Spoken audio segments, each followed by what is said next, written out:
Episode 20. Could real Puerto Ricans be born and raised in the United States or on the moon? What does it mean to be Puerto Rican?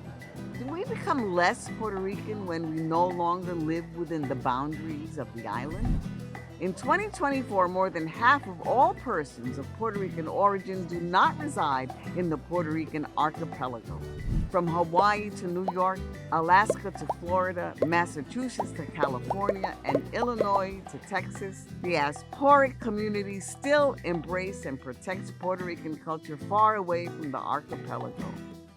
From those who are the first to brincar el charco, to those with long-lasting generations who have not been able to set foot on the island, their absence from Puerto Rico does not impede them from identifying with the cities of their Puerto Rican ancestors.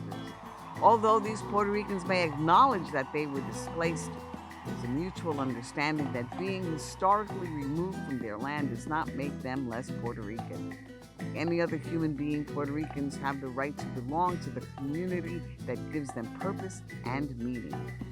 Even though Puerto Ricans have found ways to understand their displacement as a historical fact and the byproduct of being a long-standing colonial subject, the divisive rhetoric that those who were not born in the archipelago or those who have emigrated are less Puerto Rican than those on the archipelago who were left behind is still perpetuated. This belief of connecting the right to claim a Puerto Rican identity with a geographical territory was produced in the 1930s and circulated during the 1950s with the establishment of Estado Libre Asociado de Puerto Rico. Then Governor Luis Muñoz Marín sought the opportunity to establish an autonomous nation and distinct culture from the United States while keeping close political and economic ties between the two countries. His government, through the Instituto de Cultura Puertorriqueña, instilled three main ideas to maintain Puerto Rico's core beliefs and cultural norms.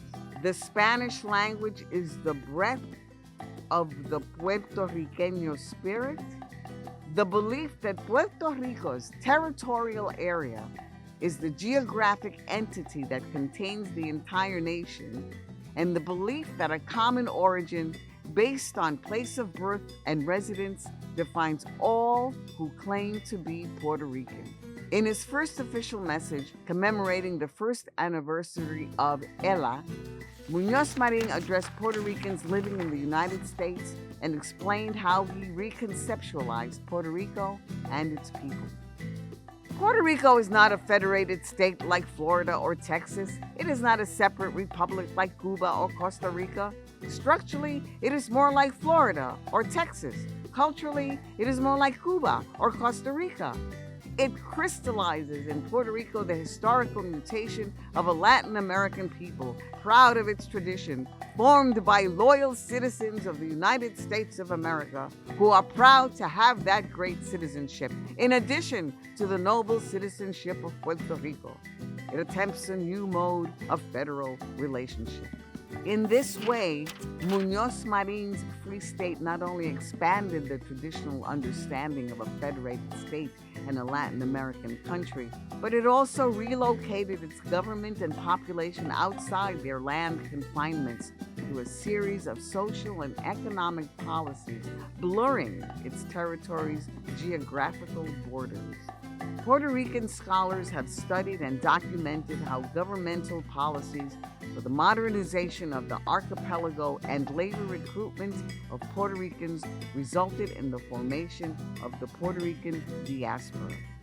Since the early 1900s, labor recruitment fostered Puerto Rican communities in Hawaii, San Francisco, and New Orleans. After World War I, Puerto Ricans were prompted to settle in New York City. During the post-World War II era, Puerto Rican communities moved to the Mid-Atlantic, the Midwest, and New England.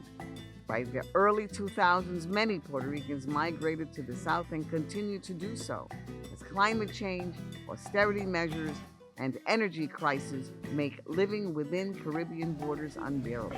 Puerto Rican descendants have reframed their spatial alienation, taking Muñoz Marin's view of becoming faithful exponents of how much the people of Puerto Rico are worth on United States soil, and also counteracted forces of internal colonialism that enforce the local belief that in order to claim a Puerto Rican identity, one has to be born and raised within the borders of the Puerto Rican archipelago. As long as people of Puerto Rican origin feel an effective tie to other Puerto Ricans on the island and the diaspora and wish to keep this bond alive, they are to be considered Puerto Ricans, even if they were born and raised in New York City, Chicago, or on the moon.